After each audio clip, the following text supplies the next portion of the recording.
Afternoon, everyone, and welcome to this webinar on InWork Poverty, which is co-hosted by the Bristol Poverty Institute and the Joseph Rowntree Foundation. My name is Lauren Winch, and I'm the manager of the Bristol Poverty Institute based at the University of Bristol, and I'll be chairing this event today. Before we start, we just have a quick bit of housekeeping to go through. So please make sure that you've added your name rather than being listed as guest or a random username that you might use elsewhere, just so we can assure that all attendees are legitimate and also so we know who's asking questions. If you do have any questions for the panelists, please type them in the Q&A box at the bottom. You can type them once we get into the discussion, or you can put them as we go along. So what we're going to do is have all of our presentations consecutively and then an open Q&A afterwards. So once we get to that, we'll try and get through as many of those questions as we can in the time that we have. But obviously, if we can't get to all of them, then feel free to get in touch afterwards, and we'll be happy to liaise between yourself and the speakers to take your questions forward for them. Please be respectful in your comments and questions. We do reserve the right to remove anyone from the webinar whose comments are deemed offensive or inappropriate. And please do engage. This is an opportunity to really get into these important topics. So we really welcome your questions and engagement once we get to the panel discussion. Please also do feel free to tweet about the event. So our series hashtag is hashtag COVID-19 Poverty, and our handles are at Bristol Poverty for ourselves at the Bristol Poverty Institute, and at Joseph Rowntree, and for Joseph Rowntree Foundation, it's at JRF_UK. And finally, just a reminder, this webinar is being recorded and the recording will be shared online. So if you're not comfortable with that, please do feel free to leave the event. And if for any reason you're not able to stay to the end, you will be able to catch up later or share it with colleagues who you think it might be of interest for. So just before we move on to the presentations, we just wanted to provide you with a quick introduction to ourselves. So the Bristol Poverty Institute, or BPI for short, was established in 2017 as one of the 7 specialist research institutes at the University of Bristol. And that was in recognition of the university's strengths in poverty research, and is headed up by its director, Professor David Gordon, who is a world-leading researcher in poverty and social justice. BPI was set up with the ambition of driving forward the university's research on the causes, effects, and measurements of poverty in order to better inform policy and practice. We're aware that achieving this requires engagement and partnerships beyond academia, and we have therefore actively encouraged non-academic engagement in this webinar series and our various other activities. So we're really delighted to be able to partner with the Joseph Rowntree Foundation on this webinar today, bringing their expertise of cross-sectoral working to inform effective solutions to poverty. So on that note, I'd just like to quickly hand over to Rebecca McDonald from Joseph Rowntree Foundation to give a brief introduction to their organisation. Thanks very much, Lauren, and good afternoon, everyone. So as a very quick introduction to the Joseph Rowntree Foundation, we are an independent social change organisation with the overall mission to solve UK poverty. We've been around for over 100 years, having been set up by Joseph Rowntree, who was a Quaker businessman and social reformer. And his mission originally was to tackle the underlying drivers of poverty, not just alleviating it once it existed. And that's still the aim of Joseph Rowntree Foundation today. In terms of what we do to try and achieve that goal, we do research to try and better understand the drivers of poverty and what's going on.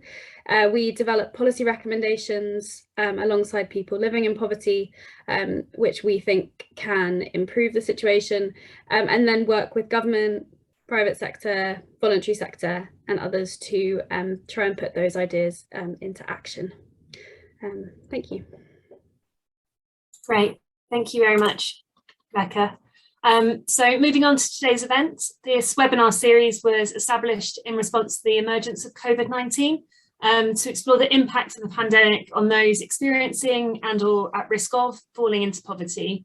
So this webinar series aims to bring together a variety of participants representing different sectors with a range of theoretical, methodological and disciplinary approaches.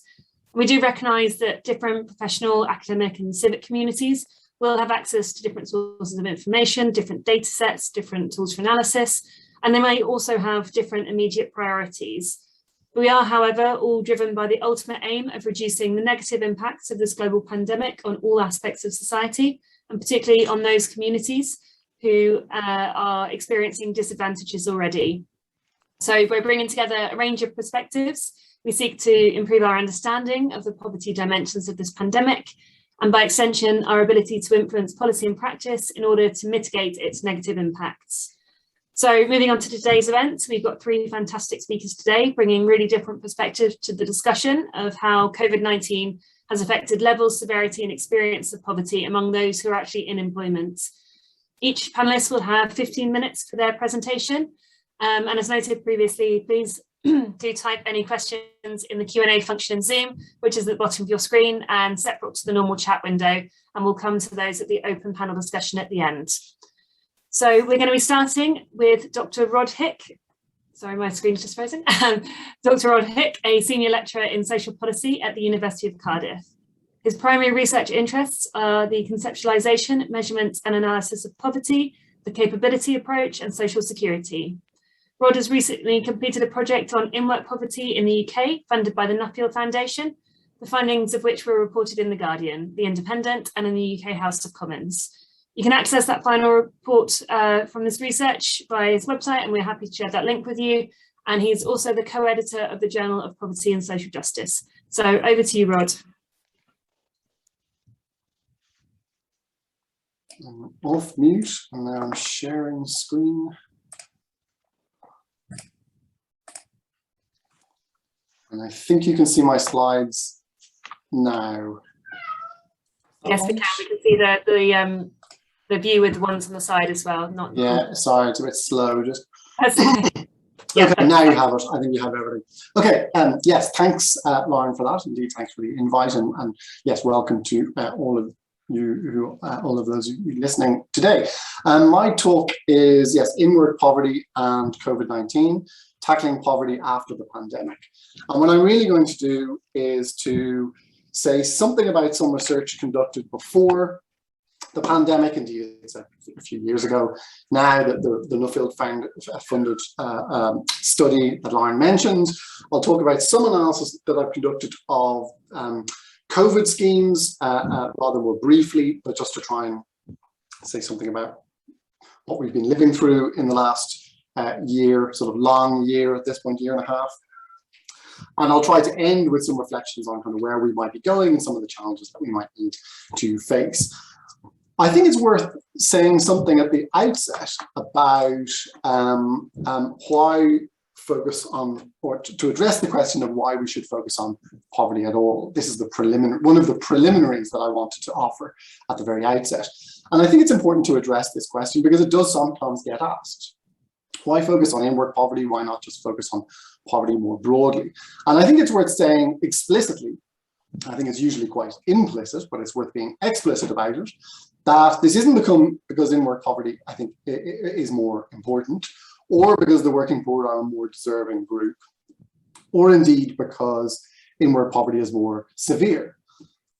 It's none of those things, and it's certainly, and they're certainly not in more severe poverty than workless households in most cases. Rather, I think it makes sense to think about InWork poverty and examine it, or to hold events and discuss it at separate occasions like today, because it does present at least some distinctive challenges, as well as others that are more familiar when we think about poverty more generally. Other preliminaries, and I guess these are points that I'll try to persuade you of in the course of today's talk. InWork poverty is a widely misunderstood problem. The ways in which it's discussed in public debate, in political circles, in public fora, are often at variance with what we really mean and what we measure when we study InWork poverty. Because of this, partly because we have not a great understanding of really what's involved and what it entails, attempts, I will argue that attempts to promote work while at the same time cutting welfare, and I'm hoping this chimes or sounds familiar in terms of what I think is the current policy direction, are not likely to succeed in tackling working poverty. Rather, a real attempt to tackle working poverty like poverty more broadly, requires addressing multiple challenges simultaneously. So thinking about pay, but also thinking about universal credit and what's going on in the social security system, and also thinking about housing costs and other costs faced by families. So InWork poverty is widely misunderstood. In the next couple of slides, I want to present a small number of findings and ideas that were discussed in the 2017 study on InWork poverty that was funded by Nuffield, which was joint work with Dr. Alba Lanau. And one of the things we tried to do in the final report that Lauren mentioned was to present a discussion of what InWork poverty really is, what it really means, and essentially to try and demonstrate how it differs from a focus on low pay. Because in a lot of public discussion, InWork poverty is treated as almost as being synonymous with low pay.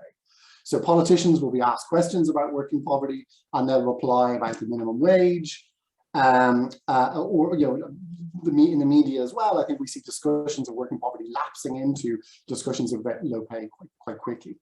So I've presented a kind of very simple model of family here.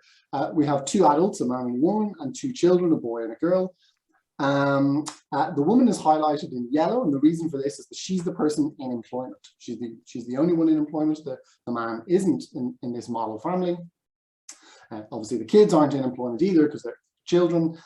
So the woman is working. The whole family are in poverty.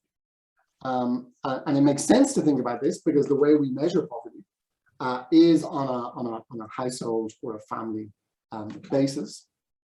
And this isn't some sort of statistical artifact here. This is based on our genuine understanding that it makes sense to think of households in the main as sharing living standards and experiencing a common set of circumstances.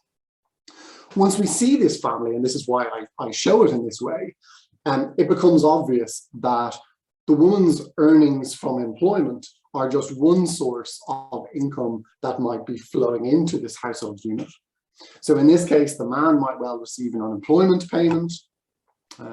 Let's say he's receiving new style job seekers allowance, if he's receiving a social insurance payment, perhaps, or the couple might be receiving universal credit as a means tested top up to the woman's earnings. The family might also receive child benefit on behalf of the kids.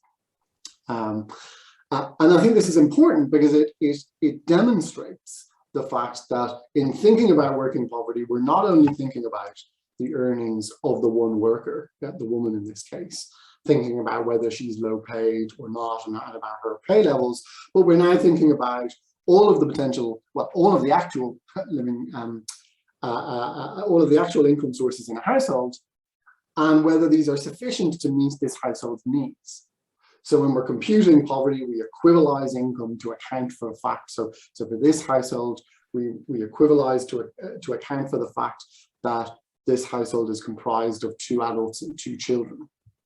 So this is factored into our poverty classification and our thinking. So I think this provides quite a distinct conception of what InWork poverty really is and why it is a broader notion with more moving parts, if you like, more factors of the things that can change than just a focus on low pay alone.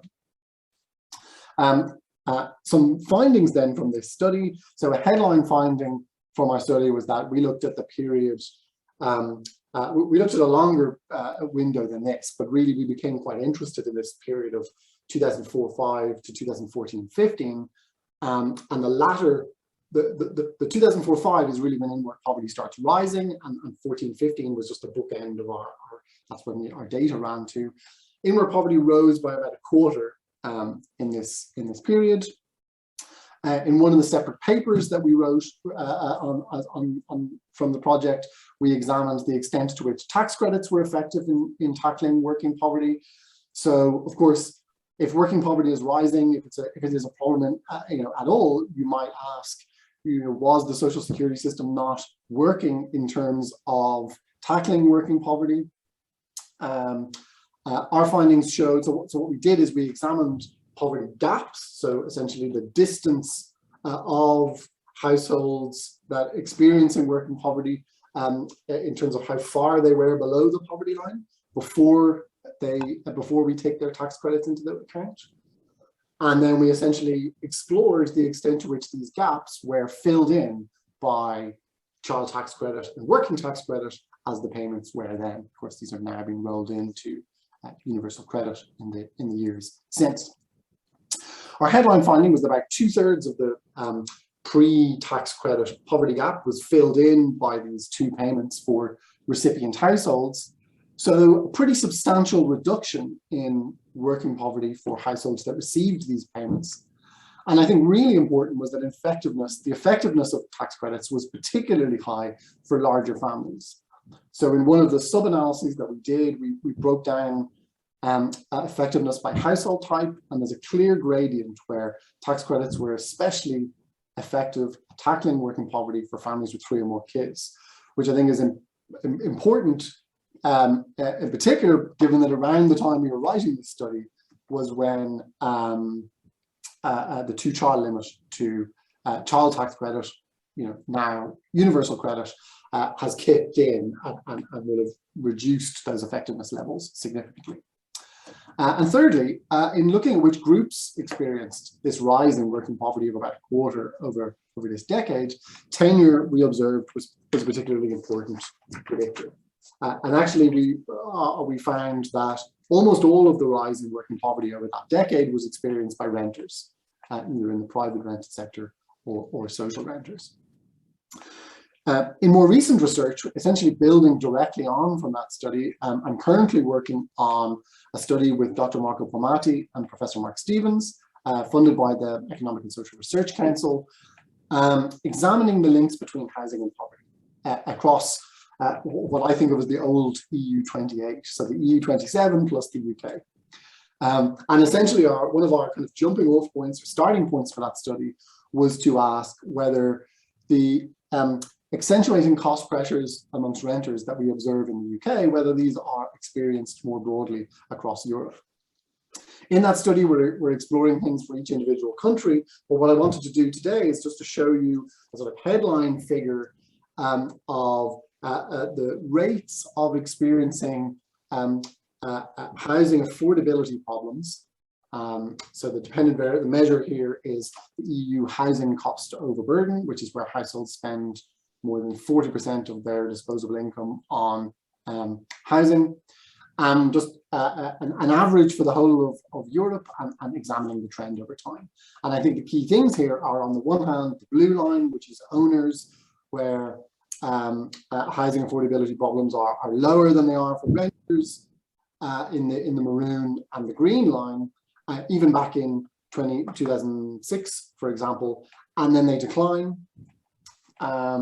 While for renters and for market renters, so for renters in the private rented sector in particular, they are both high and they're rising. And I think this is important because we're beginning to see, I think, a sort of divergence of housing affordability between renters and owners in very many European countries, and this seems likely to become an important pressure on low-income families, both now, but also particularly in the years ahead as well.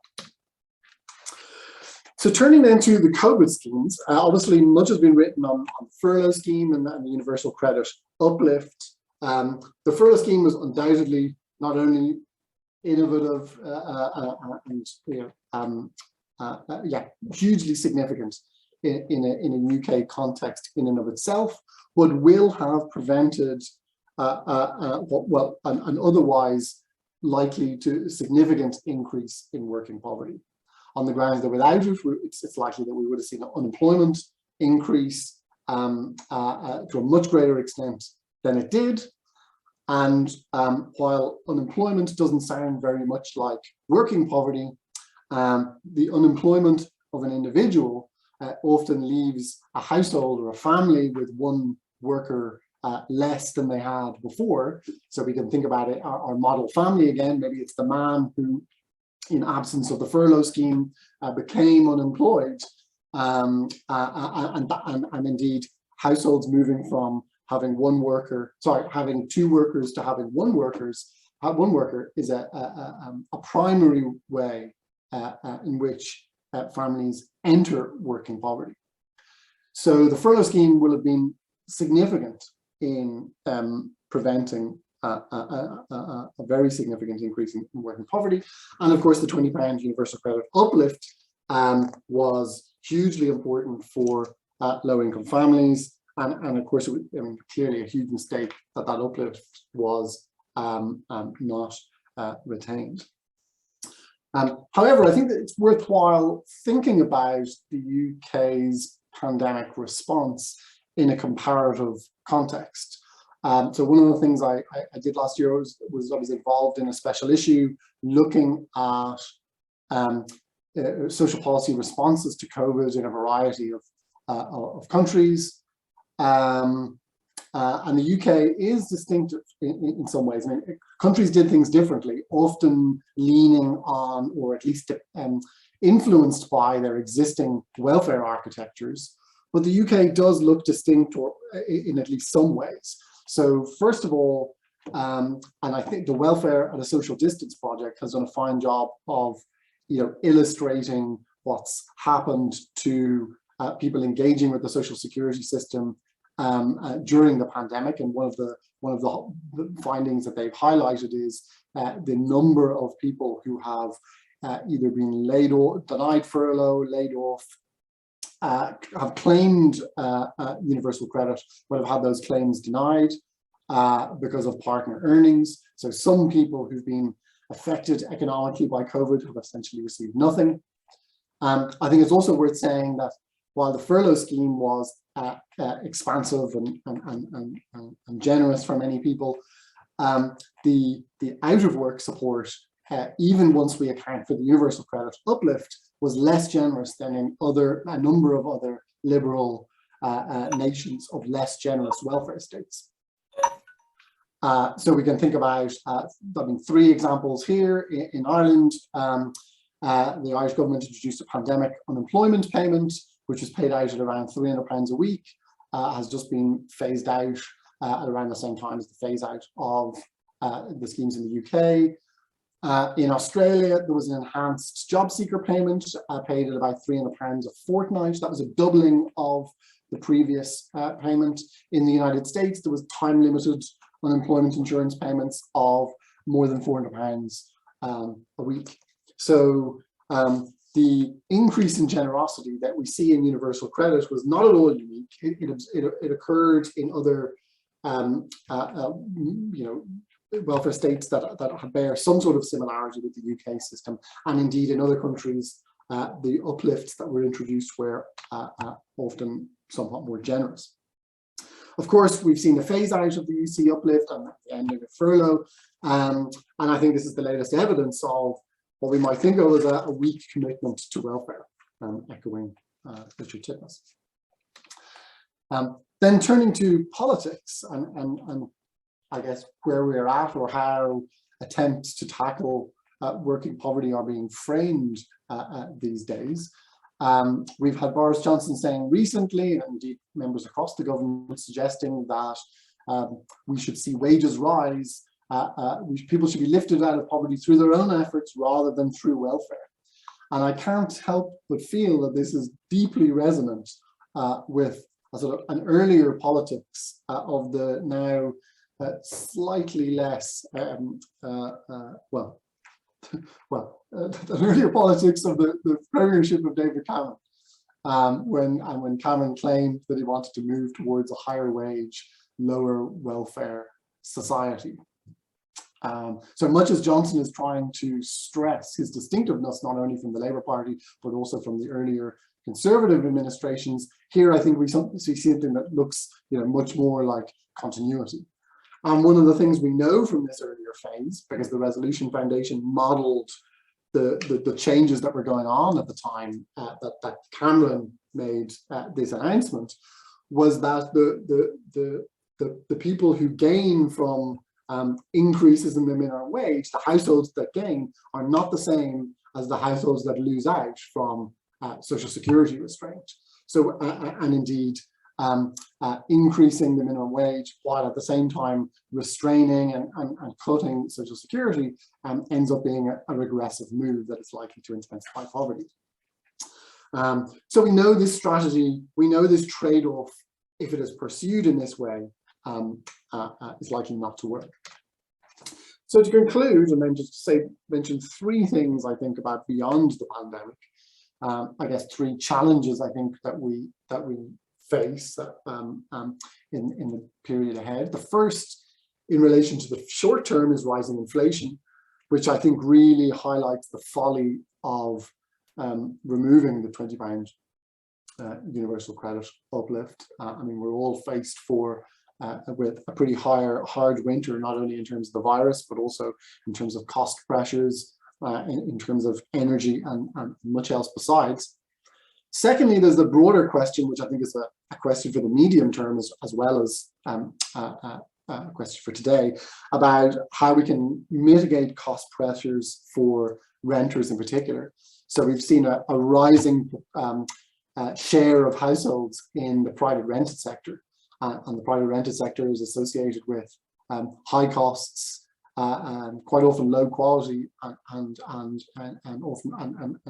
the risk of rising rents. And I think this poses real challenges in terms of trying to make sure poverty does not rise going forward. And thirdly, and more generally, just the continued anti-welfare stance is likely to harm prospects for tackling in-work poverty.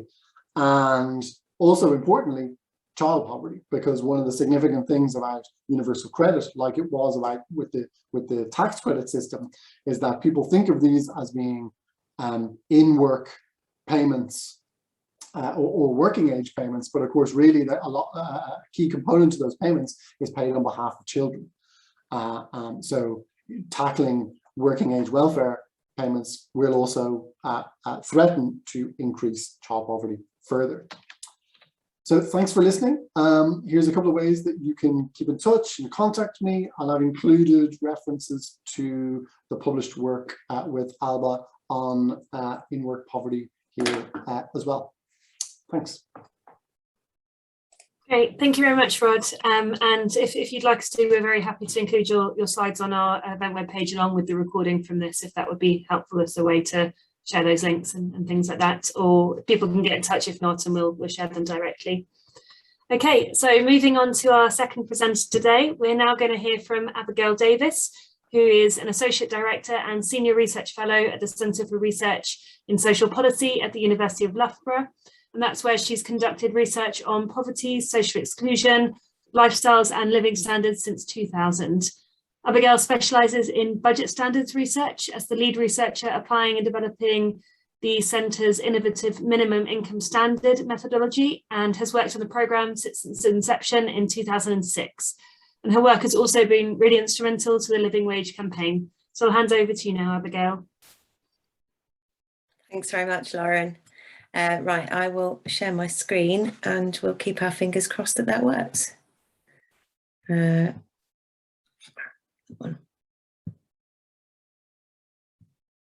Okay. Can you see anything at all?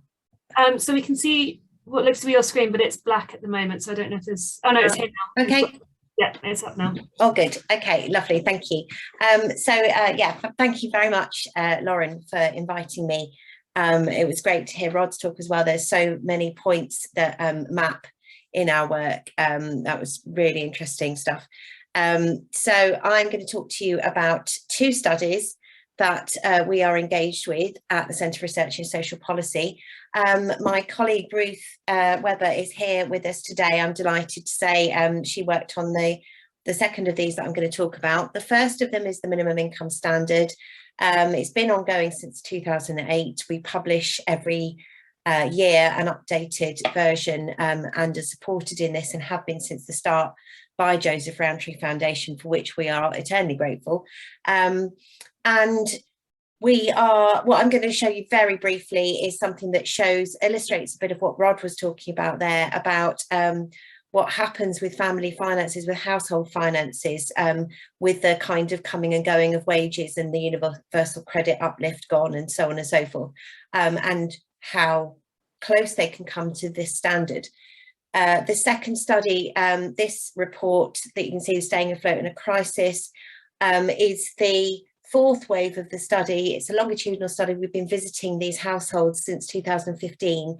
And this latest wave, Catherine and Ruth explored the effects of the pandemic on our households and on their limited resources. They're just about to start another wave to find out how people have fared, because this wave was back when we were only 6 months into COVID. So that's a kind of a snapshot of that moment in time and how people were doing. Going back just after the universal credit uplift has gone will give us new insights into what's going on. So I'll talk about that second, but first of all, just for those of you who aren't familiar with it, a little bit of brief outline of what the minimum income standard research actually is. It all stems from a very simple question: how much is enough? Asking members of the public what they think is needed for somebody to be able to live in dignity. We bring together members of the public from different backgrounds, different parts of the income distribution, to discuss what's needed, not just for survival or existence, but to be able to take part in society and not feel excluded. It's very much that Townsendian idea that poverty is not being able to participate socially. And that also links right back to Rowntree's work about realising it wasn't just about feeding workers, but enabling them to feel that they could go to church and be presentable and take part in the world and have an occasional beer. We asked pensioners to talk about the needs of pensioners, parents to talk about the needs of parents and children, and working age adults, singles and couples without children to talk about their needs. And they tell us, we go through everything: socks, teaspoons, bath towels, broadband, you name it. We go through absolutely everything, asking what is the need, and then how do we meet that need as a minimum, but with the sense of a minimum being not just survival. We have this thing called the definition, which is that a minimum standard in the UK today includes but is more than just food, clothes and shelter. It's about having what you need in order to have the choices and opportunities necessary to participate in society. So choice and opportunity are really key, and it's not an unlimited choice. It's not everything you want, but having what you need and being able to take part in the world. So once we have this agreed price list, which comes from several iterations of groups, we work through it all, we find out what's needed and why, and we price it all up at the places that people say that we should price it up at, and work out the income required to meet the standard. And that income requirement takes into account anything to do with things like universal credit and child benefit and so on. So a very brief illustration. So for a single person of working age, this purple line represents the MIS budget of £213 a week that they would need in order to meet the standard and feel they could have this standard of living.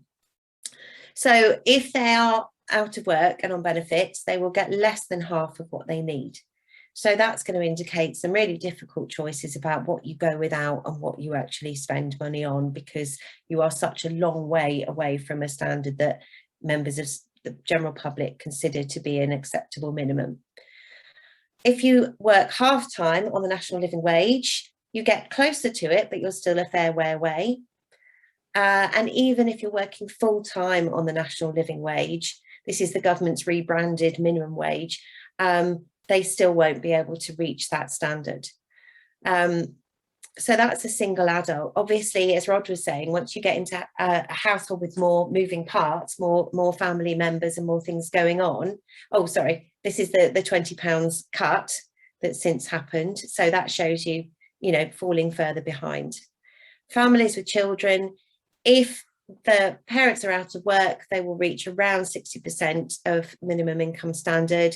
That's been reduced to just over half now. A couple with 2 children can just about reach the standard if both parents work full time. It's that thing about if there are 2 incomes. This is the same as Rod's work. Lone parents, really, if there's only one income coming in, it is much harder. And even if there are 2 parents, it can be really difficult for 2 to do that full time, to do with the children's health problems or their own, or other caring responsibilities for their parents, to do with their the availability of work, whether there are shifts that enable the parents to share childcare or make their childcare work. So many different things. I think this is the thing that I think a lot of us understand, if not all of us, that it's not a one size fits all.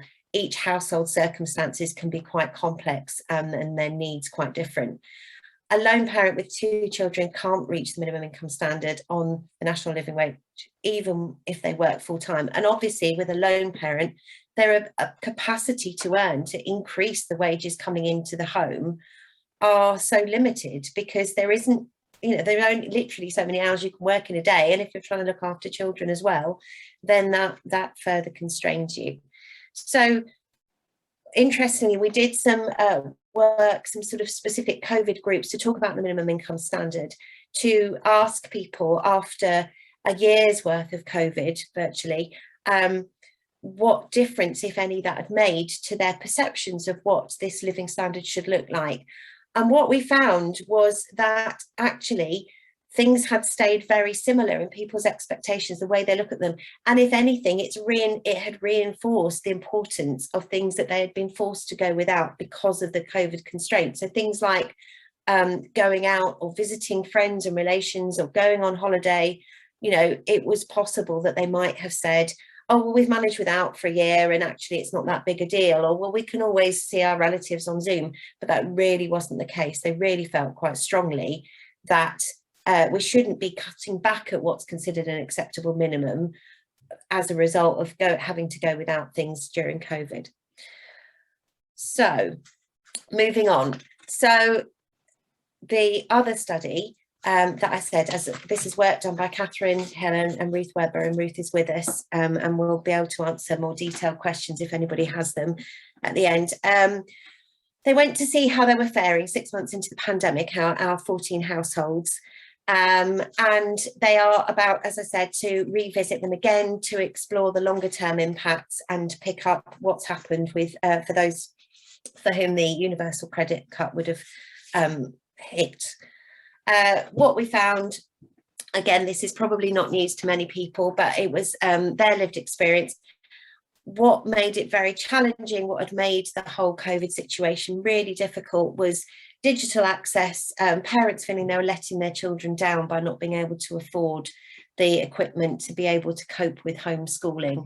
And I know that homeschooling, we'd like to think as parents, is behind us, but that all the kind of stuff recently with kids having to be off school to isolate or, catching COVID or all those other things means that there is still an element of technology required to stay in touch with the school, and much more of a feeling that schools have moved so much more of their communication online over time. So it's much less about letters home and much more likely to be communication via an app or an email.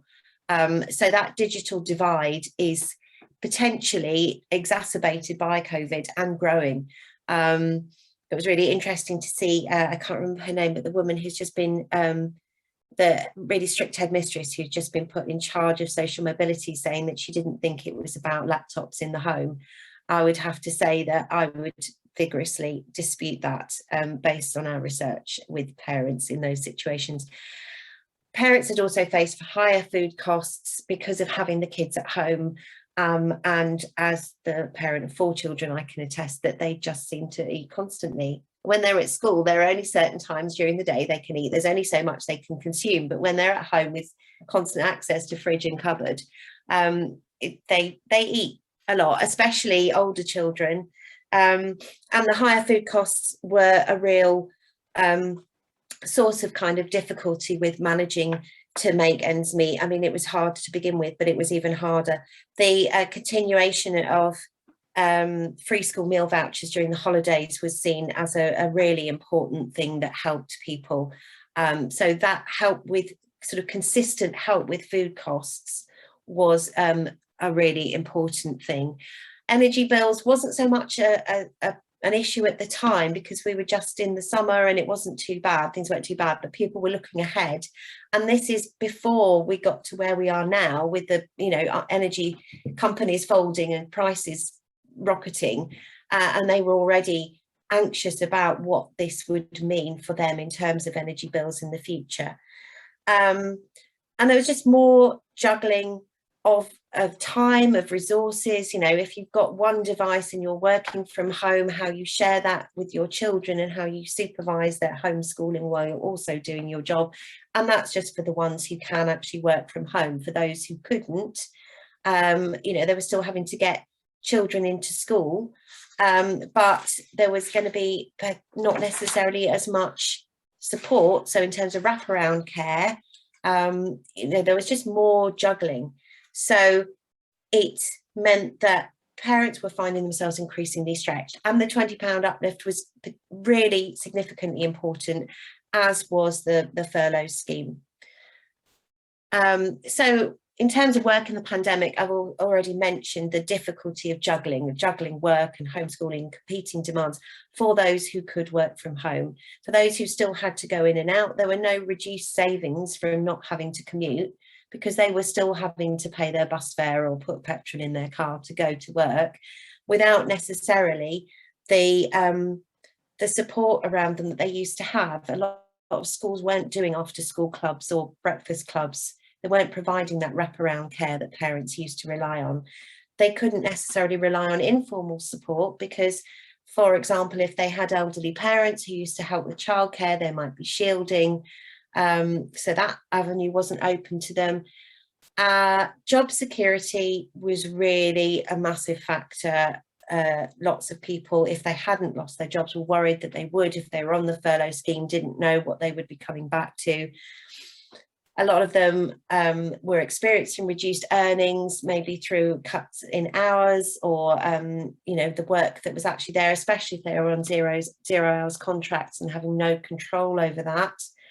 And then this informal support as well, it was kind of a ripple effect. It wasn't just the household itself, but things like if a lone parent household who was receiving support from a former partner, if the former partner's work suffered and income reduced, then their support had a knock-on effect on them. Similarly, for households where they still had an older child, if they crossed that barrier into not receiving child benefit for them anymore, and then them not being able to get any work because it was not a time to be trying to get work with no experience, and all of the kind of service industry jobs that weren't there, any sort of hospitality jobs weren't there, all of those kinds of work, then you ended up with basically a fully grown adult on your hands to support, with no income coming in from them. And in some cases it was most likely to be those younger people, those younger adults, who were more likely to be in the kind of work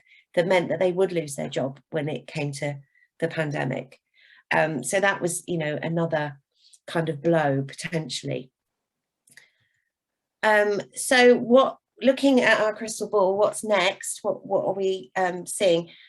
I think that we're going to see some impacts on social inclusion, because as I mentioned, when we talk to groups about what's important going forward, has it changed? Do you need holidays? Maybe you don't need to socialise. They said, no, you still do. And all those things that people with households with sort of more stable or kind of not low income, higher income, but not high, but just, not in this very constrained place, we're going without things. We're actually saving money on things that they would normally pay out for, things like activities for the children after school, or going on holiday, or going on trips. They were able to save money. When you're in a household that can't afford those things routinely, then when things open up again, you're no further forward. Your new normal looks exactly like your old normal, because it wasn't the pandemic that was stopping you, it was lack of money.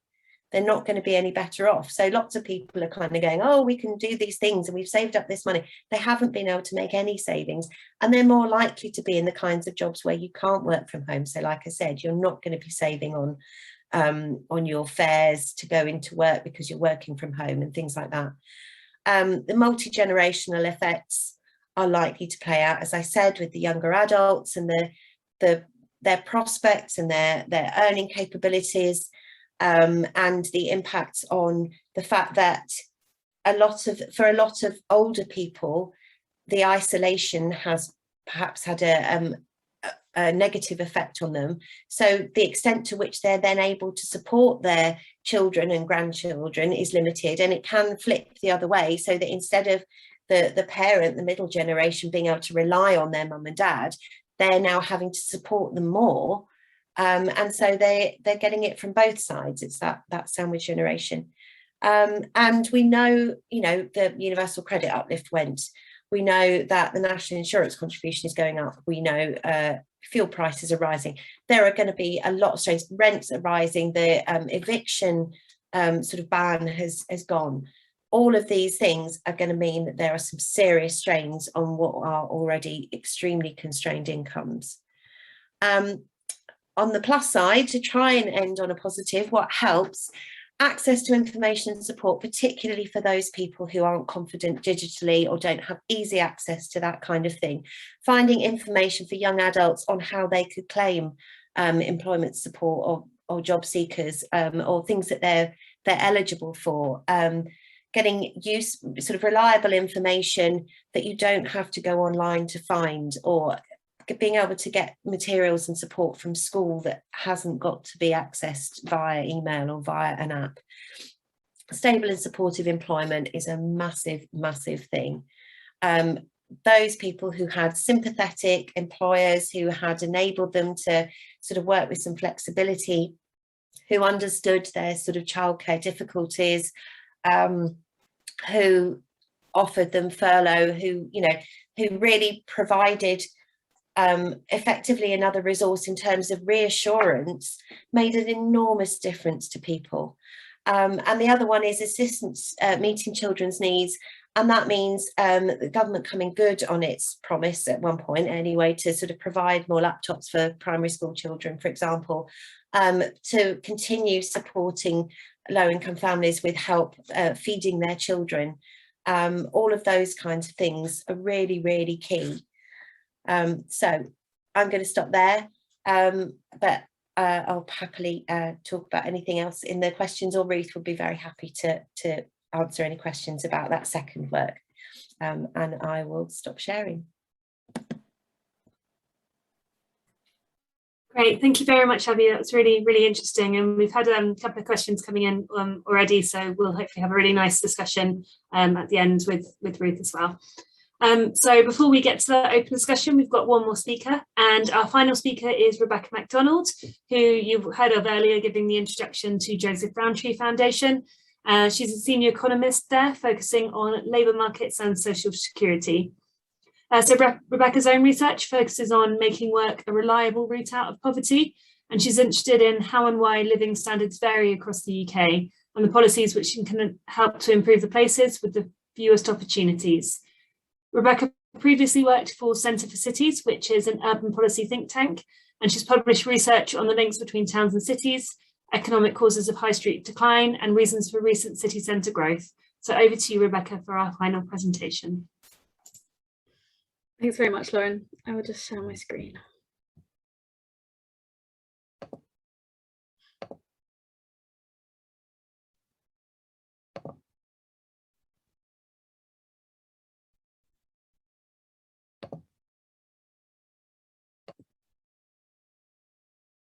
Right, is that working at all? Yes, it is. Brilliant. Bear with me, I'm just changing my view. How do I do this? Okay, we'll crack on. Great, thank you very much. I wanted to try and answer this question in my 15 minutes. The rising tide of in-work poverty, will COVID-19 change its course? So given what we saw in terms of in-work poverty trends before the pandemic hit, do we think at the end of this pandemic or in the next coming months and years, we'll see that trend just continue and things continue as they were before? Or do we think, given all of the massive changes and strange things that have happened in the last year and a half, actually things will be different after the pandemic, and actually we could perhaps be better at stemming the rising tide of in-work poverty? And to try and answer that question, I'm going to cover three things. Firstly, have a look back before COVID-19 hit. And I know Rod and Abby have covered this quite a lot already, but kind of give an overview of some of the major drivers of the rise in in-work poverty and what caused that. Secondly, a few reflections on how COVID-19 affected workers living in poverty. And then thirdly, bringing those two things together to then reflect on this question and try and think about what we might expect from the coming months and years ahead. Are my slides moving? Yeah, brilliant. Okay, so in terms of this first question, what happened before COVID-19 hit? Well, as you can see from this chart and from what others have said, over the last 20 or so years, there has been a rise in in-work poverty. The line on this chart is showing the share of workers who were living in poverty. And you can see that that rose from the beginning of the millennium. It was around 1 in every 11 workers were experiencing poverty. And then by the time the pandemic was just about to hit, that had risen to 1 in 8 workers. So we went from a situation where that was being out of work was quite common to actually the average family living in poverty in the UK, just as the pandemic hit, had someone in work, going out to work, and yet coming home at the end of the day and still worrying about how to pay the bills and how to make ends meet. In terms of looking a little bit further into this trend, I wanted to highlight 2 particular periods, and I've just highlighted these on the chart. The first period is from roughly kind of the early 2000s up until the financial crisis. And the second period is from around about 2012 up to 2017 or so. And these periods are ones where we saw more prominence in terms of that increase in the in-work poverty rate. And I wanted to hone in specifically on those 2 periods to tell that story about why we're seeing the increases. So what was going on in these 2 periods in particular? So I wanted to use this chart to show that. This is a chart that my colleague Dave Innes pulled together for a previous report, and I think it's very helpful in terms of showing how different components of income changes affect things over in different periods of time. So if I hone in first on this first period that I talked about between, say, 2003 and 2008, and if you look at the far left bar on this chart, you can see in the pink that in this period for the bottom quintile of households, there was some earnings growth in this period, and that's the pink section of the bar. But you can see that also there was this big section of the bar, which is kind of dark grey, dark brown. And this was fall in incomes happening due to housing costs, and specifically the things that Rob was talking about earlier in terms of how housing became more unaffordable for many people. And what we can see is that despite the fact that there was earnings growth for these households during this period, there were also a lot of housing cost increases, and actually they managed to outweigh and more than outweigh the earnings growth that was taking place. And therefore, overall, we saw this income fall for those households. And then if you compare it with the next bar, which is for the middle quintile households, you can see that firstly, the earnings growth they experienced during the same period was much greater. That's the greater pink section of the chart. And also the kind of dark brown for housing costs was smaller. And so overall, they didn't see the same income fall during that period. So actually, it wasn't necessarily about earnings growth and the change in that was making the difference. It was the fact that it was being outweighed by housing costs in that time period. And then moving on to the second time period, a similar but slightly different story was taking place then. So if you look at the third bar in this chart, you can see again that there's some, and here we got quite a lot more positive earnings growth during this period for the bottom quintile households. Partly that strong earnings growth was because they were hit most in terms of earnings during the financial crisis. And so in the years after that, they saw a stronger rebound. But there was really strong earnings growth in that respect, as you can see from the pink bar. But again, other things at the bottom of that bar were outweighing the positives from that. So again, we can see that housing costs in the dark brown were outweighing some of that earnings growth benefit, but also another factor was creeping in, which is the fact that benefits incomes were falling for many families. And you can see that as a result of that combination of things, that was restricting incomes growth for those group of households. And then again, if we just compare that same time period for the middle quintile families, actually there was less pulling down the average. So you can see that the pink bar was less offset by other things. And so the key lesson from these different bars was that actually, in terms of what was driving the rise in in-work poverty, it wasn't so much to do with labour market changes and labour market factors, but actually often about what else was going on at the same time, and specifically housing costs and changes in benefit incomes from various freezes and cuts that were taking place in these years. So that's a kind of overview of the other factors outside of the labour market that were contributing to this rise over time. And I think it's important as well to highlight these because of the fact that it is kind of surprising that at the same time as we were having successfully high employment rates and also progress with the national living wage going up over time gradually, that you would have thought those two things would have made quite a big difference. But as Rod spoke about earlier, because of some of these other factors, it wasn't able to kind of offset that rise in in-work poverty.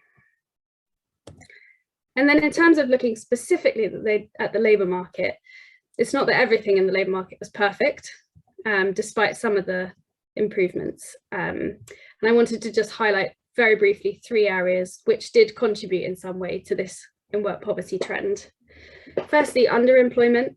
So workers, especially in low-income families, were more likely to have not been able to find enough hours of work.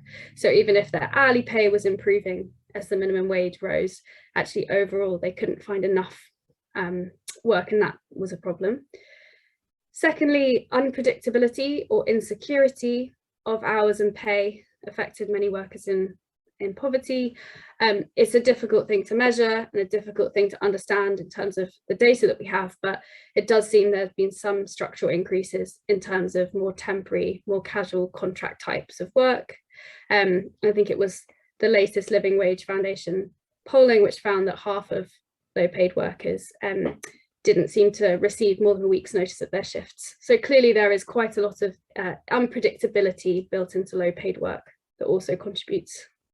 And then finally, limited opportunities for progression, so that being in low paid, less secure roles was not kind of short-term phenomenon or a kind of thing that was on the way up to better roles for people, but actually a long-term situation for many workers. So that's an overview in terms of what was driving the rise in in-work poverty before COVID hit. And then secondly, I wanted to touch on just a few ways in which workers in poverty were affected by the crisis. Obviously, both of the previous speakers have covered this a lot, so I'll just be brief on this one. But firstly, there was the initial economic shock of COVID-19 and the initial kind of lockdowns and really severe stuff that happened last year. In terms of workers in poverty, there seemed to be two extremes. There was a group of workers on lower wages who were in sectors that became key workers. So for example, workers in care. And then on the other side, some of the sectors with highest poverty rates were the ones really affected by the lockdown, like for example, hospitality. And the furlough scheme was very successful in terms of protecting many of them, but unfortunately some still lost their jobs. And when we did research earlier in the year, this is research by my colleagues in the economics team, we found that factors that are linked to poverty, so lower pay or less secure contracts, workers in these kinds of work were more likely, unfortunately, to have been hit by that initial lockdown shock and to experience a kind of negative labour market impact. So the bars at the top show that for low paid workers, they had a higher risk of both becoming furloughed, but also of becoming out of work during that first lockdown period. And then the bars further down show that for workers who were on a temporary or a 0 hours contract, they were actually 4 times more likely to become out of work than workers on a permanent contract. And that's once we've accounted for other factors like the sector they work in and the pay they receive. So obviously for some workers who were experiencing poverty, there was a kind of extra negative labour market shock in this respect. And that's obviously a worrying picture for last year. But a lot has happened since the first lockdown, and throughout the summer this year, we've actually seen, of course, quite a positive story in terms of the labour market recovery, lots of jobs being coming back from the furlough scheme. We've seen lots and lots of job vacancies, especially in the sectors that were hit hardest last year. So that's obviously been a very positive story for many workers. And the conversation has now shifted to whether this kind of current issue of labour market shortages might be the thing that's going to drive wage and condition improvements. And there's been a lot of discussion about whether that might be the answer to improving work and driving down in work poverty. A few reflections on that. Obviously, there have been some positive wage growth findings in certain specific roles like construction or drivers, where there's been a specific shortage, and that has led to wages increasing significantly. In terms of whether that's representative of the whole labour market, those high rates are not representative of the whole labour market as a whole, but the ONS is finding that there is relatively strong wage growth at the moment. But of course, when we then account for the inflation factors that Rod talked about earlier, you get to the point where actually what we're seeing is maybe 1% real wage growth or something around there. So I think the conversation around whether or not labour shortages are the way in which we're going to drive forward wages and conditions are very much overly optimistic at the moment, and putting too much weight on that as a solution to improving the quality and the pay of low paid work. So that was a kind of brief discussion about what happened during COVID. And then I just thirdly wanted to end on this question of where might we be heading next, and what might we expect from the months and the years ahead in terms of in-work poverty.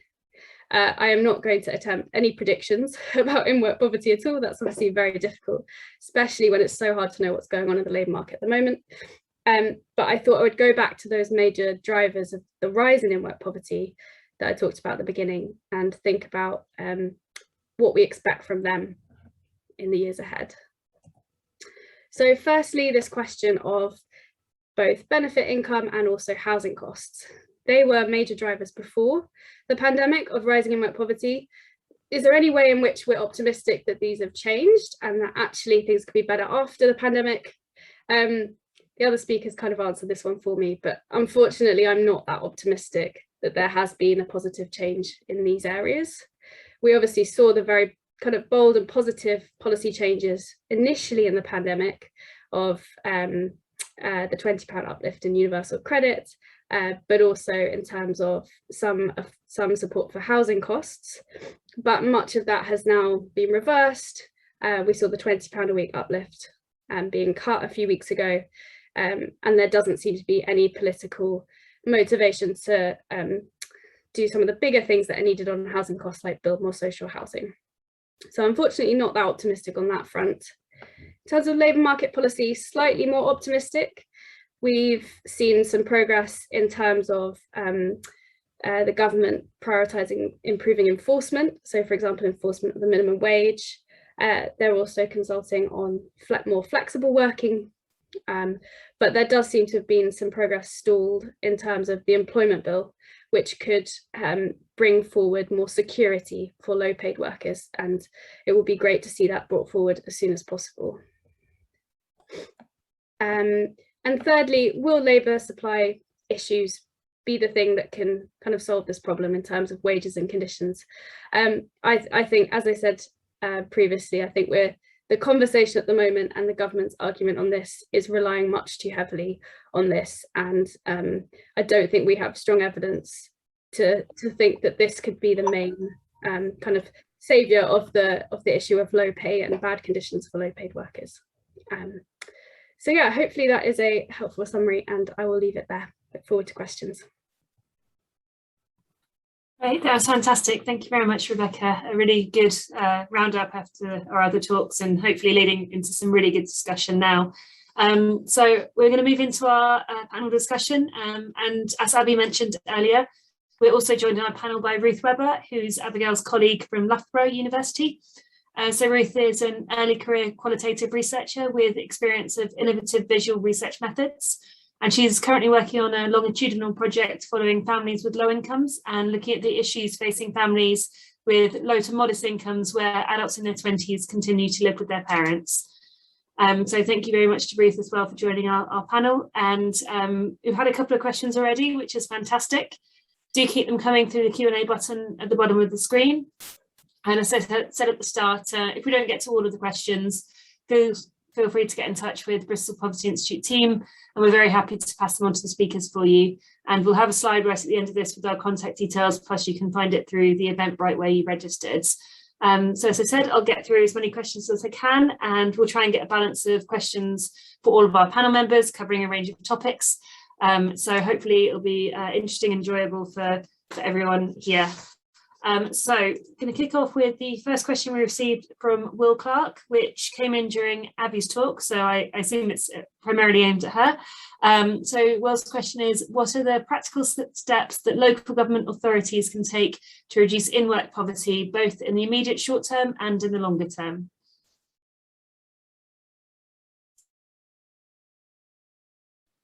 There's a question. Well, I think what we've touched on here is some really key things around housing. Housing tenure is a huge one, because those in private rental sector accommodation are not just having to deal with the fact that rents can rise and will rise at the drop of a hat, frankly, but also our experiences with the households that we've been talking to over the years is that the social housing is what people really want to be in, because it gives them some sense of stability. It's not ideal, and they know there are long waiting lists, and they may be potentially getting accommodation that is smaller than what they feel they need for their household, but at least their landlord isn't suddenly going to announce that they've decided to sell the property and that they've got to move out. And it's that thing about moving from one property to another to be able to have enough resource not only to find somewhere else, but also pay a month's deposit and sometimes a month or 2 months rent in advance, as well as any costs for moving. It's just hideous. So anything that local government could do to help the housing situation, I think would be a massive step in the right direction. But I realise that to a large extent their hands may be tied, because I know there's a further squeeze likely to be falling on local government and on their spending and what money they have available to help people. Sorry, just need to unmute myself. Did any of the other panelists want to come in on that question with anything to add before we move on? Well, I can come in on that, perhaps. I mean, maybe I'll make a non-housing point. So the question asked, I think, about the short and long term. I mean, I think in the short term, strategies to ensure social security take-up is maximised is one route. One thing local authorities can do in the more immediate term. There's also the greater reliance on local authority schemes. So we've had, you know, during COVID, the goodness, I can't remember all their names now, the local authority emergency assistance grant, the winter COVID scheme, and now we have the household support fund, and how the household support fund in particular runs through the winter, you know, is going to be particularly important. If I can make one I guess plea in a sense, because I think it's something we really need. We really need better data on what local authorities are spending on these schemes, because at the moment we have central government giving funding to local authorities to disperse as part of these schemes, and we have relatively limited data about whether local authorities are in fact spending the monies that they're receiving. They might well be, but We know from when the social fund was devolved to local authorities that many didn't, and there was a real patchwork schemes. In the longer term, efforts to try and stimulate local employment seems like one thing that local authorities might try to do in various ways, on the grounds that helping households gain a second worker, subject to all of the constraints that Abby mentioned, all of which are absolutely correct, but gaining a second earner is the way that many households escape working poverty. Great, thank you very much, Rod. That was really, really helpful. So moving on to our questions, which are posed to all the panel. So panelists, do raise your hand if you want to come in on any of these. The first one is from Pam Barrett, the Blackfast-Lee, who's asking that we are very much interested in the levels of deprivation in rural areas. Are there any distinct differences between what's happening in rural and urban areas, especially in relation to housing costs? Any volunteers to come in on that one? I'm happy to give a brief answer on that one. Sorry, I was trying to work out how to raise my hand. Yeah, I think no, it's a really good question, and I just wanted to. It's a fairly simple point, but just the drivers of poverty, and I guess also of in-work poverty, do differ quite a lot by geography. And as was alluded to in the question, housing costs is part of that picture. So obviously London as a region has a very high poverty rate, but a lot of that is to do with housing costs and the role that plays. So I think, as a very simplified statement on this, in urban areas, housing cost plays more of a role in terms of determining poverty rates and putting families into poverty, whereas in urban areas it's probably more on the labour market side, and stuff that Rod was just referring to when he was answering the other question, in terms of employment opportunities, access to employment opportunities via local transport, and things like that. So I think that, yeah, the simple answer is that these things, the drivers do vary between urban and rural areas, and that's a really important part of the picture when we're then thinking about how you solve poverty for different places. I think the rural element is really interesting, not just for housing, but there are so many other aspects to it. We've done additional work on minimum income standards in rural areas, and what we discover is that fundamentally people's needs don't significantly change, but how they access them is very different. We've just done some work for the Scottish Government to help inform their thinking around fuel poverty, and a lot of it is about how far people need to travel in order to have the same opportunities and choices that they need as other people, as well as to access goods and services. Obviously, if you're living on a fairly remote island, then the whole situation of how you get your goods and services is quite different.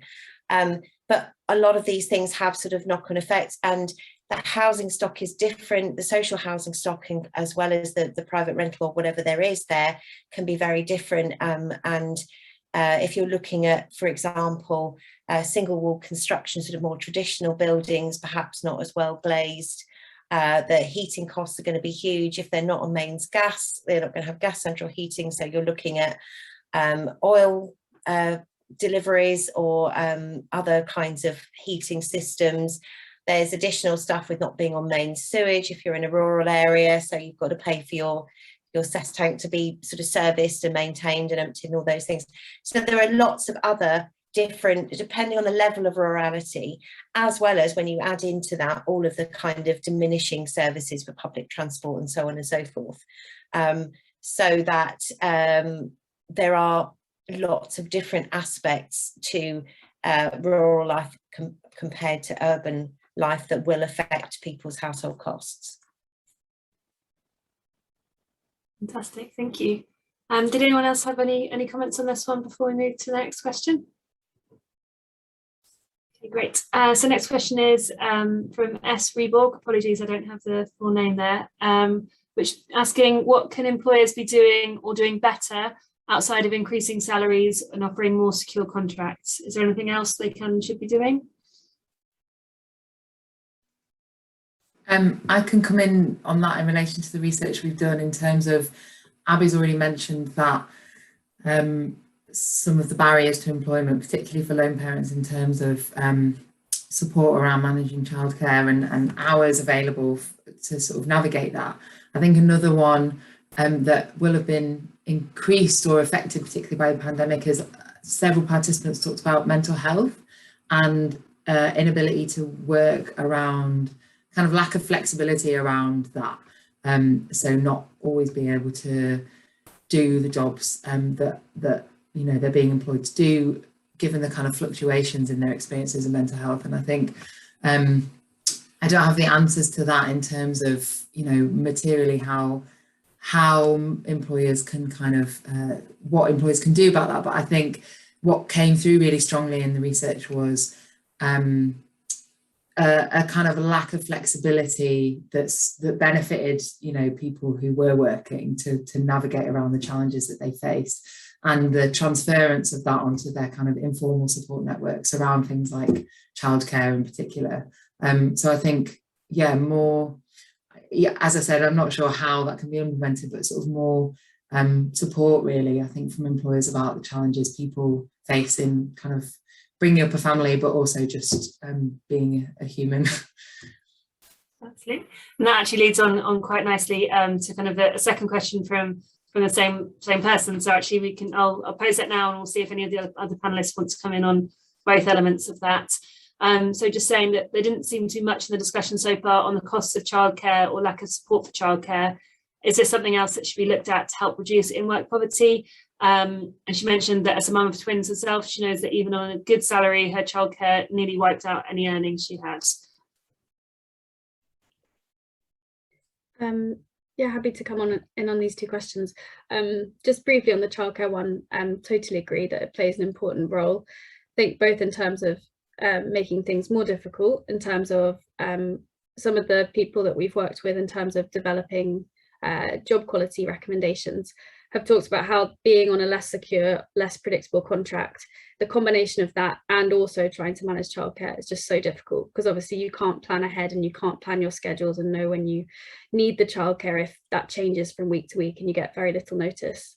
So also I think there's evidence that in terms of progression, there's much fewer routes out of low pay and out of working poverty for mothers who are looking after small children, and that can really be a difficulty in terms of progressing in work. So totally agree on that one. And just wanted to touch also on what can employers do, because it's something that we're campaigning on at the moment in terms of bringing forward the employment bill soon.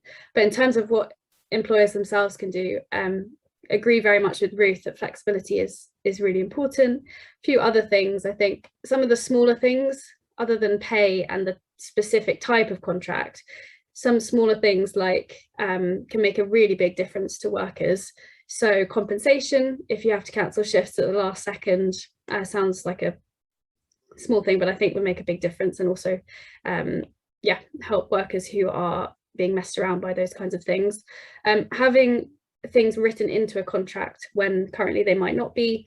So if a worker is on a 0-hours contract, but realistically most weeks they work the same number of hours, then can that be written into the contract? Can they be given a bit more security in that respect, even though it wouldn't actually materially change how much they're working, and therefore wouldn't cost the employer?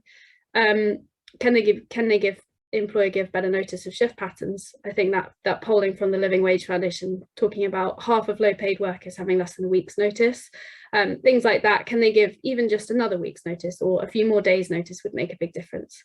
And of course there are voluntary schemes that employers could sign up to if they're able to, like the Living As Foundation new scheme where 4 weeks notice is required and a minimum of 16 hours of work and things like that, so that the quality of employment that they're providing is much higher.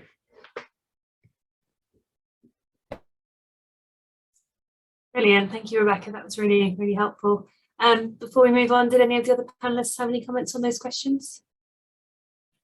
Okay, yeah, I'll move on to next. We've got a bit of a wave of questions coming in now, so we've got plenty to keep us occupied.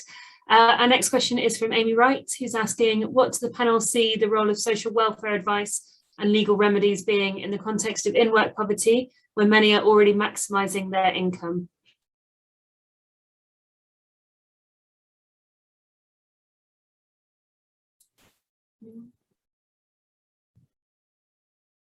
Clearly a very challenging question. So not sure if anyone's able. Yeah, I'm not sure. I mean, I think about how if a family are already maximizing their income, including to their social security income, then it's not clear to me that social welfare advice has much more to travel, bar in a kind of campaigning function or making, raising awareness about inadequacy, continued inadequacy of existing schemes. But I do think that advice services, are important, and certainly the Welsh Government have placed a lot of emphasis on advice services over the years, and I think they have internal evidence to suggest that funding for advice services has a high multiplier in terms of social security take-up rates. So I do think advice services are something that really matters. But if you're already maximising your income, perhaps for that family rather less. Yeah, I think that's, I agree with Rod. It's if they are already maximising their income, then there isn't a lot more you can do. However, he mentioned about people not claiming what they're eligible for, and I mentioned the young adults finding it difficult to get advice or understand that there were things they could apply for. And, it's an age-old problem, and I know that it was supposed to be simplified with UC, but just the complexity of applying for things and the way that people on low incomes can be disadvantaged. So if you can't afford to get a passport, you haven't got any photo ID. So it's cheaper to get a provisional driving license, even if you have no way of affording a car or driving lessons or anything like that. But if you can't provide a passport to do it online, then instead of £34, it costs you £43 and then if you can't find your birth certificate, and often people, in fairness, have led chaotic lives or things have been difficult, and if you've moved home a lot, it can be easy to lose pieces of paper. So you've then got to pay out another 13 quid, I think it is, for a replacement birth certificate before you can send it off, before you can get your provisional license. And this is to get a DBS, to get a caring job, which isn't actually going to pay you a great deal of money, but it's still a job. But all of those little things are ways in which people on low incomes are further disadvantaged by being on a low income, by not being able to shell out the 80 quid or whatever it is for a passport. And it's all of those little additional barriers that just make it harder for people to manage things. So I think more help with simplifying claims, the whole thing about the lead time on how long you have to wait for anything to come to you if you are putting in a claim does not help people, does not assist them in making a claim or making them fit to feel it's worthwhile. And I think that the fear that some households have that things will be taken away where they've been overpaid and had to pay it back, or they're having to pay back sort of advances because of not having to wait for the 5 or 6 weeks and then having to pay back that advance. These things are crippling when I think this is one of the things that's really come out very powerfully from Ruth and Catherine's research, is that when you are living with your finances on a knife edge, it doesn't take much to just blow you off balance. We're not even talking about major financial shocks. We're just talking about the odd thing here and there. So it's small wonder that when it comes to a letter home with £10 for a school trip that everyone else in the class is going on, that's like, what? How on earth do we find that? How can we make that happen when there is so much else going on? So anything that can be done in terms of advice to help and support people in accessing what they are able to access, and maybe looking at things like the sort of discrimination against people who haven't got the resources to just be able to fill in a form and send off a check and off we go kind of thing. Yeah, absolutely. That's really powerful. Thank you, Abby. That's great. Just to flag to all of the panelists, a couple of the people who asked questions have put follow-on comments in the chat. So if when you get the chance, panelists, just have a look. A couple of people want to follow up or just say thank you for your responses. So just to flag that for your attention before we move on quickly. So our next question is from Terry Tonks, who asks a question which might be quite challenging, but or potentially controversial, but we'll see. Do any of the panelists believe that the way the furlough scheme was managed actually locked in poverty? So I'm really curious as to what Terry has in mind there. And I was wondering if Terry might be willing to kind of maybe write one more sentence of what they had in mind, because I'm curious about that. Yeah, we can ask. So if Terry's able to do that, if you can add that into the Q&A, Terry, and we'll come back to it. And I'll move on to the next question in the meantime, where we're just waiting for that clarification. So our next question is from Thomas Pierce, who asks, how do you counteract the narrative that strengthening welfare will lead to economic mismanagement and higher costs to households?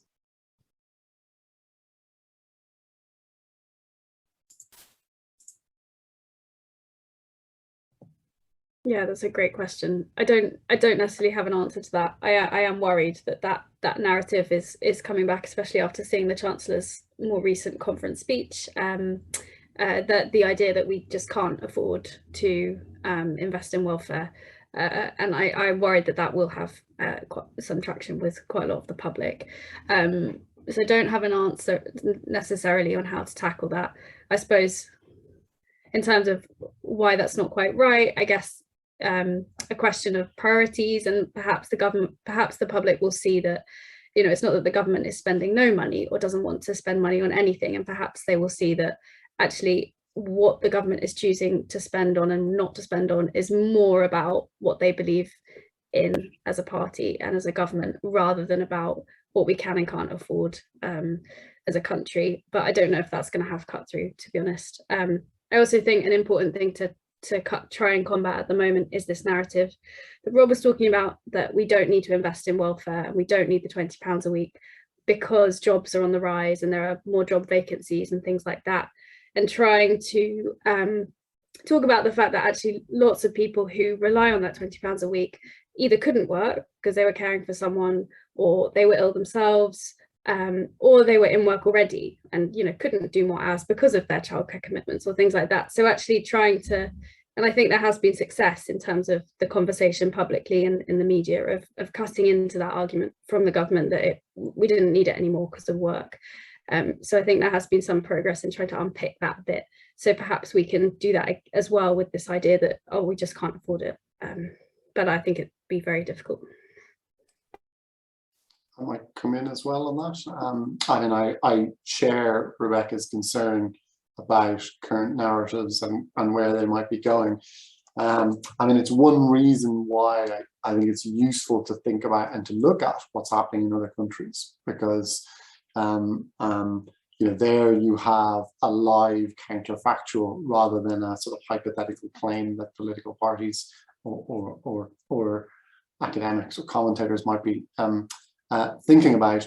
And I mean, you know, other nations have stronger welfare systems, particularly in, you know, various parts of continental Europe and Scandinavia, have stronger welfare systems, and I think, you know, it would be generally agreed that they do not have higher levels of either economic mismanagement or, well, actually maybe they have higher costs to households in some cases, but the trade-offs in terms of what is gained in those societies, I think, are often viewed as being positive. Certainly, you know, voters in those nations are not clamoring to shift to the type of system we have in this country, and I think there's a very good reason for that, and that it fails to protect too many people.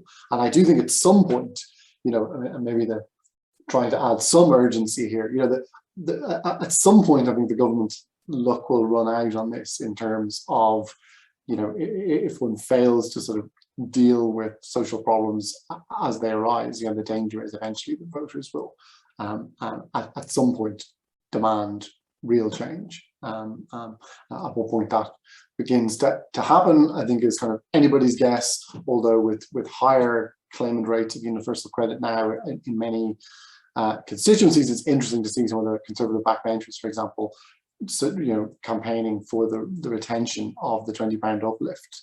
And I thought that was the beginnings potentially of a signal that kind of running down welfare doesn't have perhaps the same political mileage that it's had in the past. Great, thank you very much, Rod. That's really, really... Can I just add to those excellent answers? I think we saw an example with the campaign for school vouchers and school meals in the summer with Marcus Rashford. The government is particularly vulnerable and has been for many years on being the nasty party. And I think we can respond to those claims, which are entirely false, about economic mismanagement by just drawing on some of the excellent research that some of Abby's colleagues have done, showing that the cost of child poverty is huge in terms of economic costs, about 2% of GDP, 37 billion a year, and that reducing child poverty will reduce the costs, and therefore it's good economic management using purely treasury terms, but also drawing on the work of Kate Pickett and Richard Wilkinson, that more equal societies are not just fairer but better societies, not just for the poor but for everyone, in terms of there's less crime, less drug addiction, less mental health problems, and greater happiness. And there's a lot of comparative research on that, so that there's a strong both economic and social case for reducing particularly child poverty, and the welfare benefit levels are far too low. There's a plethora of research that shows that they don't stop people falling into poverty. And also, if you want, it's a waste of such talent, because if you don't have equal opportunities to actually achieve the kinds of things the government wants the population to achieve for a large section of the population, and therefore it's a waste of talent and a waste of the kind of growth society that they want to achieve. So I think there's strong research which can do a counter argument to that pernicious economic management claim. Fantastic, thank you, David. That's really helpful to add that comments. So going back to Terry Tonk's question, he's come back with clarification, saying that he believed that the linking of the furlough payments to income gave significantly higher benefits to those who are higher paid, whereas people on benefits or already unemployed received no further help, and notwithstanding those people that were completely excluded from the furlough scheme. So I don't know if anyone's got any thoughts on, in the context of those additional comments, whether the furlough scheme actually locked in poverty and unintentionally, perhaps.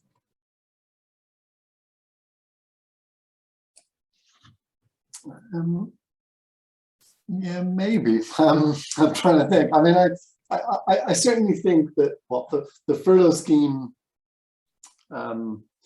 was needed as a scaffold to prevent people falling onto the social security system, which was manifestly inadequate and was never going to cover people, on middle incomes who lost work during the pandemic. Did it lock in poverty? I mean, maybe, in that it prevented a familiarity with universal credit that people might have had otherwise. And it seems, I mean, this is a kind of sliding doors society type of exercise, but if people were much more familiar with what it's like to live on universal credit, it's possible they would have demanded much more. And certainly there's a paper by some of the team of the Welfare to Social Distance project, which I didn't manage to hear, but what was asking the question of whether the furlough scheme was treated like a social security payment or not. And I think that's an interesting question in terms of thinking about how it may have shaped attitudes. The one thing I will say that I think is significant, and I don't think gets the attention that it might, is that a load of people in the labour market becoming unemployed at a time of crisis might have led to a revival of the remaining social insurance components of the working age social security system. And I think it's really significant that the uplift in the initial period applied only to working tax credit and to out of work supports.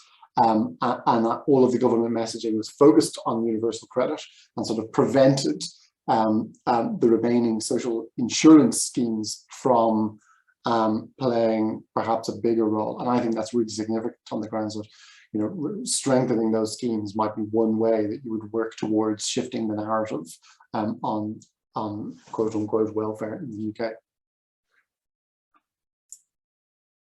Great, thank you, Rod. So we've got about 7 minutes left and 3 questions waiting, so hopefully that's about right. We might be able to squeeze a couple more in depending on how things go. So the next question is from Will Clark, and I might actually put this to David Gordon first because we were talking about this the other day. Just asking, do panelists think that the transition to a net zero economy will actually increase housing costs and impact on in-work poverty? Okay, well, the transition to net zero is going to definitely increase costs. It's got to be paid for, and who pays for it is, of course, the key problem. So at the moment, the COP26 net zero target has no concept of equity built in, unlike the Paris Agreement 5 years before, which said the transition to net zero needed to be equitable and therefore not fall on the poorest and weakest and most vulnerable in society. And the UK government, which is chairing COP26, has abandoned that kind of equity pledge. So at the moment, I'm not optimistic that the plans that are coming up have any kind of progressive social or financial criteria involved in who will pay for the transition. Just raising the costs of fossil fuels and raising the costs of petrol-driven cars, and therefore will fall largely on the poor as the rich can transition away to electric vehicles, which are very expensive, and air source heat pumps, and the poor will then be left with more expensive transport and heating costs, etc. And that with the current squeeze that's likely to happen post-COVID on the poor is likely to be devastating and will undermine any attempt to transition. Great, thank you. Did anyone else want to come in on that topic before we move to the last 2 questions? Okay, great. So what I might do with these 2, just because we've only got a few minutes left, is I'll pose both at the same time, and then panelists can come in with the time that we've got left, and yeah, we'll see how we go. So the first question is from Kath Fletcher, who asks if anyone on the panel has any thoughts on the interface between in-work poverty and digital exclusion, particularly thinking about the post-COVID workplace. And we also have a question from Thomas Pierce, who asks what metrics should be used to measure in-work poverty more progressively. Yeah, Abby, did you want to come in there? Yeah, just to say that we're about to start in collaboration with the University of Liverpool and City University, a project funded by Nuffield on the minimum digital living standard. So we're going to be applying the minimum income standard methodology to find out what people think are the kind of the skills and the equipment and the infrastructure and the things that people feel is needed to be able to have a minimum digital living standard. It's a proof of concept we're doing, focusing on households with children. It starts effectively, we're going to start field work in the beginning of the new year, and I think the results we're looking at, so probably 2023, 24. So it's a kind of watch this space, but I just wanted to put in a plug that we are kind of looking at working in that digital exclusion space, and obviously there will be links between work and opportunities and employment and inclusion and all of those different dimensions. Fantastic, thank you. Yeah, this is definitely a key area of interest, and it's an area that the Bristol Poverty Institute has done work on digital inclusion and exclusion previously, both with our Personal Finance Research Centre, who work on issues around debt and gambling, and also those kind of exclusionary elements, but also with the Bristol Digital Futures Institute. So we're certainly looking to be doing more work in that space. So if people are interested in potentially collaborating there as well, we'd be very happy to have those discussions. Did anyone else want to come in on those last 2 questions before we wrap up? I could come in on the last question on measuring poverty more progressively. We've covered all of them. I'll try and be super quick. I mean, just to say that I think existing work has probably focused to a very large extent on economic dimensions. And I think there's definitely scope to conduct further work looking at time constraints and on impact on subjective well-being in terms of some of the trade-offs around welfare and work, because the danger with the economic focus exclusively is that one ends up kind of recommending, well, additional work always seems like a good, if you like, whereas we know that there are all sorts of trade-offs and other domains of life that might be considered as being relevant, and there's certainly scope for further work in that area. Brilliant, thank you so much for that. I'm just checking muted. Okay, so we're pretty much out of time, so we're just going to close up for the session. So just want to take the opportunity to thank you once again, all of our fantastic speakers for those talks. They were really interesting, really engaging, really thought-provoking. As you can please tell by all of the great questions that we had coming in, people taking a lot of interest in it and clearly really engaging with the topics. And we really hope that this will be kind of the start of discussions and that we can all explore these issues going forward. So I'm just going to share a slide now which has our contact details. So if anyone has any questions they weren't able to get to or anything like that, then please do get in touch. We'd be very happy to hear from you. We've got Joseph Rowntree's details on there as well. So we just want to say thank you as well to Joseph Rowntree Foundation for co-hosting this event. We think it's really important that academia works with other sectors to try and maximise our understanding and therefore by extension our impact on these challenges. Because clearly COVID-19, it's having wide-ranging, complex and devastating impacts on communities across the world, and those in poverty will be disproportionately affected in various ways that we've discussed today, which exacerbates existing socioeconomic and in some cases ethnic inequalities and other inequalities around structural inequalities such as disability and gender and those factors which are already creating more of a challenge. So hopefully by coming together and learning about different perspectives, different approaches and challenges, we can be better situated to both individually and collectively make a more positive impact. So do keep in touch. Like I said, our contact details should be on screen. So drop us an email or engage with us on Twitter.